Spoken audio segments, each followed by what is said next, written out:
दुलारी भौजी और जानकी काकी मन तरिया पार में काय करे बरावत है। मन भोजली ठंडा करे है तैसे लगा थे। देवी गंगा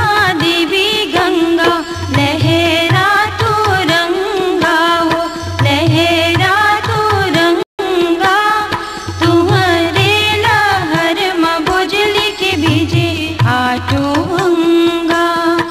आहो देवी गंगा, आहो देवी गंगा।